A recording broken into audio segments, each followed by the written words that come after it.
secret history of the Democratic Party. But first, a little backstory on the guy who made the film.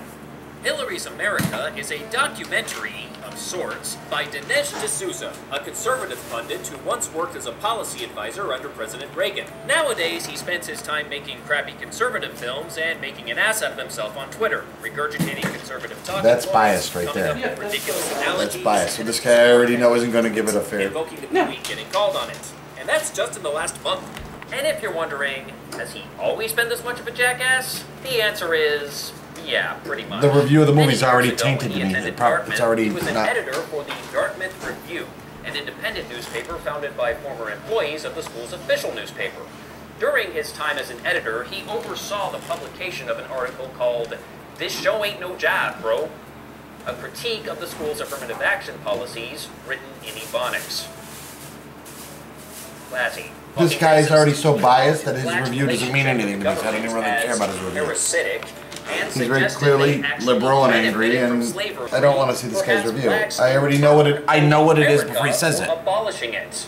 This guy is unfucking believable. Yeah, and it's vulgarity and stuff. So I'm done. Yeah, it's a moron with an Alice. Oh, okay, Cooper okay. shirt. I'm gonna record liberal moron with an Alice Cooper shirt that isn't making sense before he even gives his review.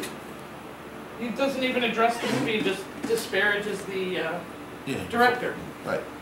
Who cares who the director is, actually? I think the... I don't care what Steven Spielberg's political views are. If I enjoy his movies, I enjoy his movies. He makes a good movie, he makes a good movie. I don't care but if he's a conservative or a liberal or... That's a very good point. For Trump. It doesn't matter, but this guy just spent... This guy could not see the movie fairly. Based on what he just said there, he's a flaming liberal and he could not see the movie fairly. Before he even watched the movie, he hated it. That's how bias works. I was going to ask you, since this is a political film, do you think a person's opinion on the film would be based on their political opinions overall? In this case, I know that it is because the guy just bashed the director. He was bashing conservatism and bashing before he even began his review.